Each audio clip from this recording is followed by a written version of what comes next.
Uko sawa? Sawa. Iko sawa? Hivi 47 mesa na mari haga. Kogo ni ithu twese. O thita kameme. Ithu ni ithu tiga kameme uga media ma. O media ma. Wa me mudo tiba aria ona.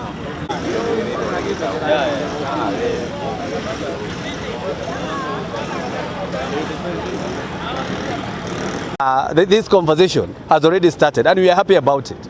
I have already instructed the officers at the Senate that we are going to amend the JSC Act so that we can introduce what we call policy courts.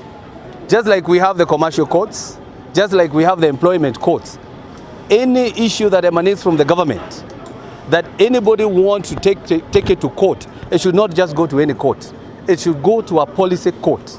And that court will have to listen to that case within a certain timeline of about 30 days. Because we have a mandate for 5 years. A mandate that the people gave us to bring development to them. You know? So if a judge can give a date, say I'm going to listen to this case after 7 years, what will I tell my people when I go home when they elected me? So we have to say anybody, because we are not telling people not to go to court. But if you go to court to challenge anything that emanates from parliament, anything that emanates from the national government, it must be taken to the policy court so that it can be expedited very fast and within the timeline that we are going to pass, which is about 30 days, all the way from the court, all the way to the Supreme Court, so that we do it very fast and bring development to this nation. We have started the process of saying that the JSC Act should be amended to bring inclusivity. And when you bring inclusivity, it means that we are not holding anybody at ransom. What we are saying is accountability. And when you bring about accountability, everybody will be led to do their work. And I want you to jog your mind. And that is something that, because we say it, 2024 ni ule mwaka. 2024 ni ule mwaka. Mwaka wa kuongea. If I can just jog your mind and ask you, the Public Service Commission or the Parliamentary Service Commission, who is the head of the Parliamentary Service Commission? Is the Speaker. Who is the head of that legislative board? Who is the head of the Judicial Service Commission? It is the CJ, who is the head of that arm. But who is the head of Public Service Commission? Who is the head? You know, those are some of the things that we need to talk about, because it should be the president. You know, those are now things that, and I'm happy people are talking. And I'm happy that we started this debate. But all we are saying, we support the independence of the judiciary, but we are telling them, please do not be used by anybody to let these people here who are working here to pay, because they are paying taxes and they are paying for your houses. They are paying for your mortgages. These people you are seeing here, I'm telling the judiciary, I'm telling my colleagues, the MPs, I'm telling everybody that these people who are working here, they are paying taxes. And those taxes, they are paying your judiciary. Then you stop them from owning such a house. So I think it's a time that we discuss this issue. Nideheteria de kithia kore Senate. Nenya de keire maafitha aitu ako draft to nideda dehe amendment thini wa Judicial Service Commission Act. Na direda kumirehe ni undu wake wa mbere ni tureda mongongererwo andu. Judicial Service Commission ikoragwo na members kenda. Mugwanja ao ni judicial officers. Tukorani atiriri andu aya nio mararugamia mitaratara yothe ya thirikari, nio mararugamia maundu maria mothe marathie na mbere. No turahe kamweke methurime. It cannot be hard. Nio ati mare turenda kuhe kamwanya methurime mone kana ni mareka wega. Nikio turenda kuongongerera andu. Wa keri ni turenda turehe kindu gitagwo periodical assessment of judges.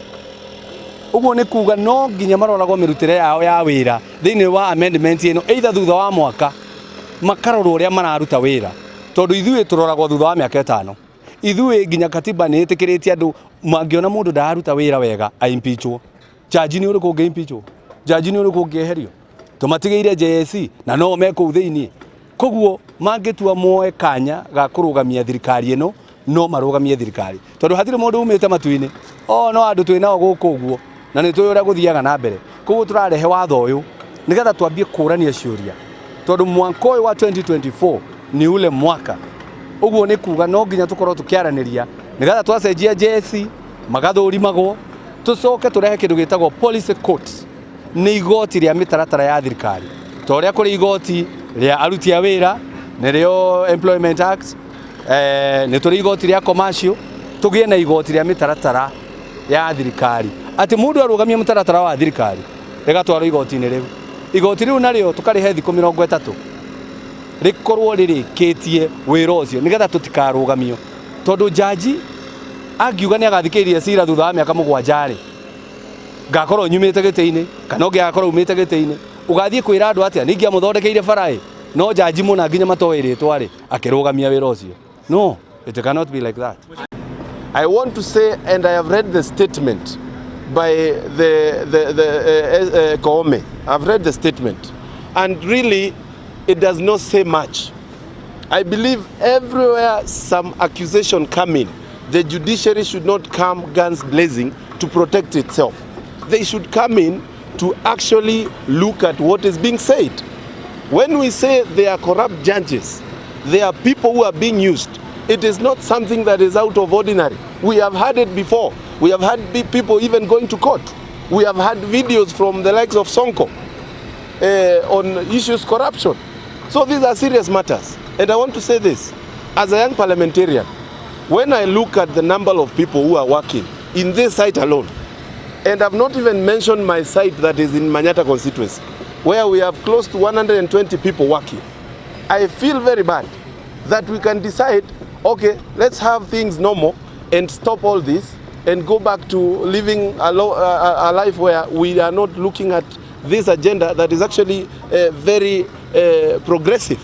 So it's a matter of time to ensure we change this narrative, and I want to appeal to the judiciary to actually implement some sort of restraint when it comes to interfering with other arms of government.